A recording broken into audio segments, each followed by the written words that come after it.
All right, welcome to the final installment in our six-part series on transforming your business into a high-performance money machine using the Small Business Data Analysis Roadmap. My name is Rob Fernango, founder and owner of F1 Analytics, and I help energetic business people organize and streamline their critical processes to save time and achieve more success without having to become an expert analyst or coder. That's why I developed the Small Business Data Analysis Roadmap to help you turn your business into a high-performance money machine in 6 simple steps. If you haven't read my report, then be sure to get over to our website to download the report now. The link is in the description section below. By signing up, you'll get my 36-page Small Business Data Analysis Roadmap absolutely free. You'll also get the tools shown in this video series for free so you can use them with the report and start making changes that impact your life immediately. Now let's go ahead and get into it. Over the last 5 videos in this series, you have done a lot of work. You've had to identify and map out your business processes. You've had to identify KPIs that are connected and relevant to your key outcomes and process steps to help ensure that your business is performing well. You've had to document the sources of data you have available, the data elements contained in those sources, and then also document the data tools and current analysis being performed in your business. From all of these, you developed a KPI dashboard that will help you assess and monitor performance over time and determine whether you're making improvements in operational efficiency or if your business is performing poorly.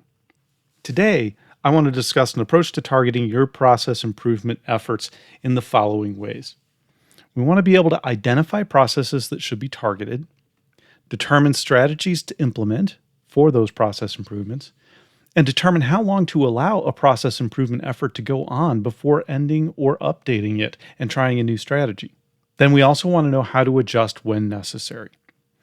Now, every business is unique, so please make sure that you consider each of my recommendations here in the light of your specific needs.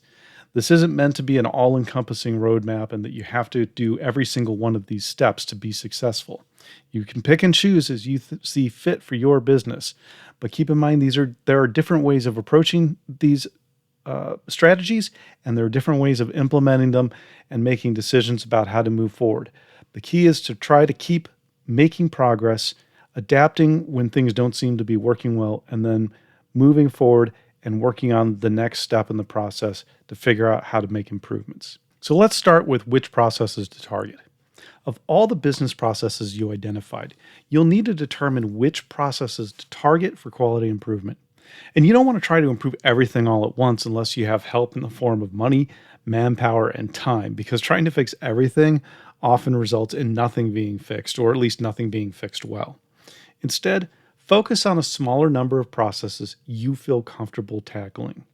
And there are a couple of ways that you can decide which ones you want to target. You could perform at least one round of KPI calculations and then consider reasonable targets for each KPI based on the results that you're seeing and the performance you're already achieving. Look at those processes that appear to be farthest out of alignment from your targets and then focus on those. Just like in exercising your body, where people who need to lose a lot of weight tend to lose weight quicker than those with very little weight to lose. Where a process is underperforming by a lot, little improvements can make a big difference. So targeting processes that are farthest from their targets is one approach. A second approach could be to look at your business processes from the perspective of how much value they add to the organization and focus first on the highest value processes.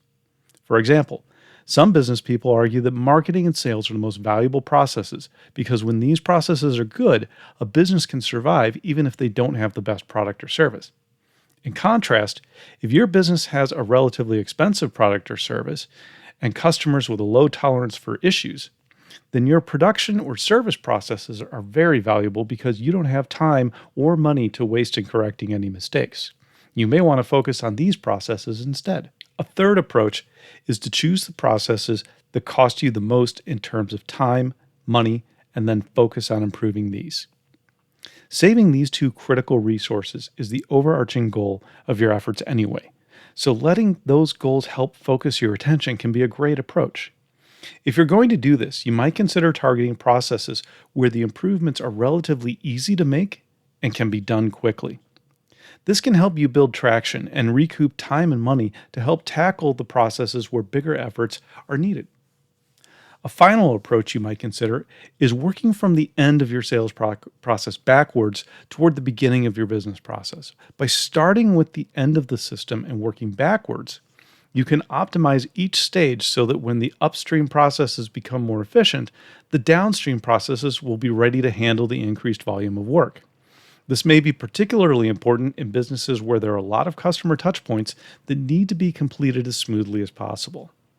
So these are just a few ways to choose which processes to target for improvement, and only you are going to know which is the best process to start with for your business. So don't agonize over this decision, as your work mapping out the processes and looking at your data should have helped you identify the areas that need the most attention immediately. And you can start with those. Next, we want to talk about how to determine which strategies to implement. Now that you've chosen the business processes to begin improving, you need to determine what you will be changing to make those improvements. Go back to your process maps and trace through the paths to identify the points that are causing the biggest issues in meeting your targets for your KPIs.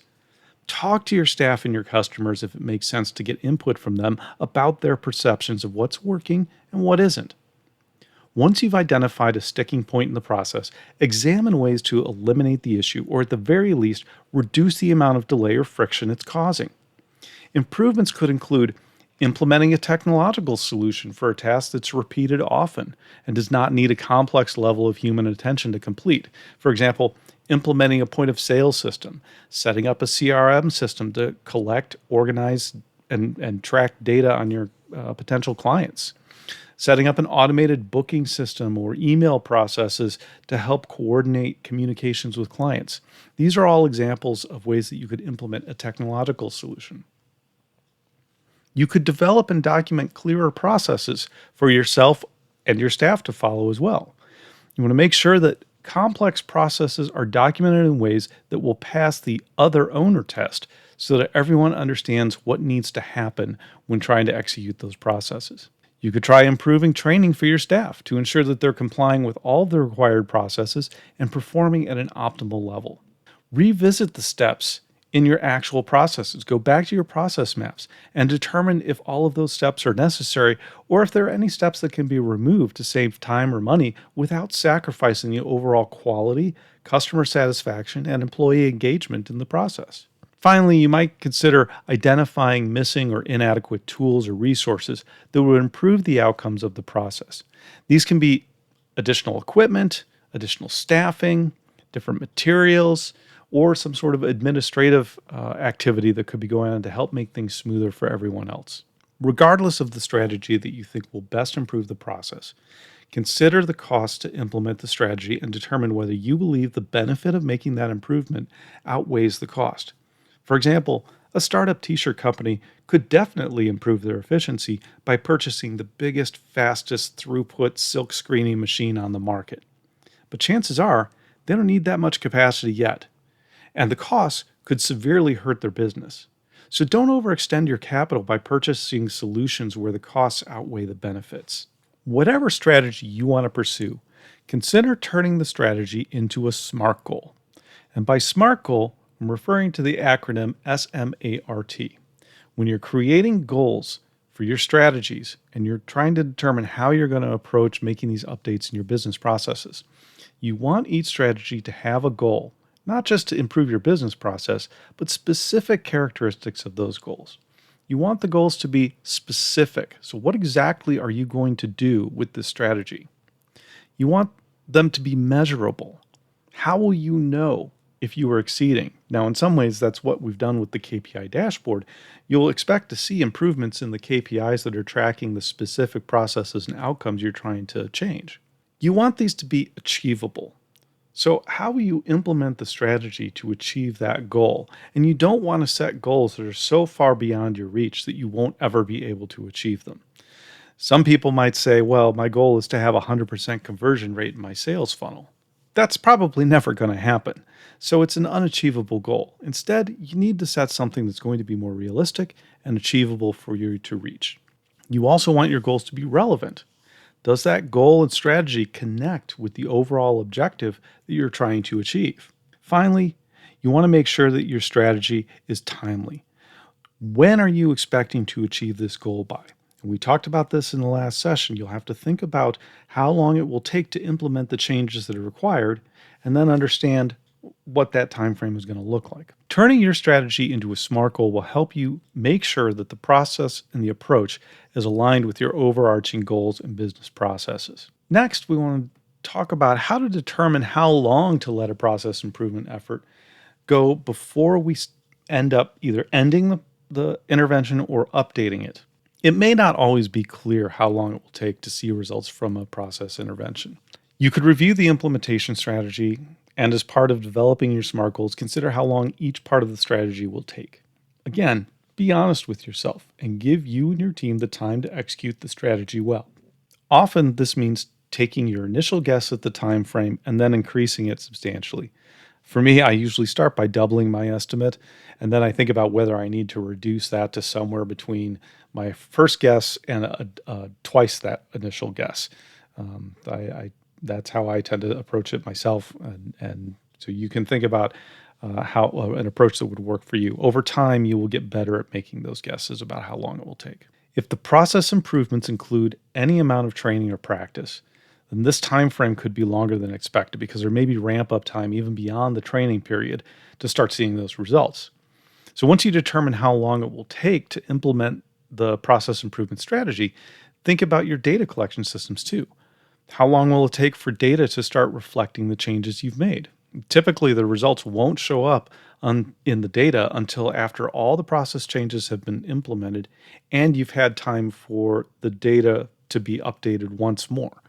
So if you capture data on a monthly basis, you would need to add another month to the implementation timeframe before you expect to see results. Finally, consider if there are external factors that could influence the timing on seeing results, such as seasonal differences in performance, holidays, external events such as recessions, changes in tax codes, or other market forces that impact the way your customers are buying. All of these factors should play into how long you wait until you expect to see differences in performance. Fortunately, you'll continue to be monitoring your performance through your KPI dashboard, so if there are improvements or declines before your strategy is fully implemented, you can consider whether the source is internal and part of your process improvement strategy or if it's external to that process improvement. So then how do we adjust when it's necessary to make those adjustments? Even the best plans run into problems and need to be adjusted. The trick is identifying when things are not working the way you want them to. Your KPIs are going to be your first indicator of whether or not you need to make adjustments. Assuming the KPIs you have are relevant and connected to your key processes and outcomes, you'll know if things are getting worse or better. If they're getting worse, then it's time to make an adjustment, unless there is a clear indication of something outside of your control that was driving the issue. You may still need to react to an external factor, but if the source of the problem is external, then you may not need to stop executing your original approach. Rather, consider ways to counteract the new external problem and implement additional improvements to address it.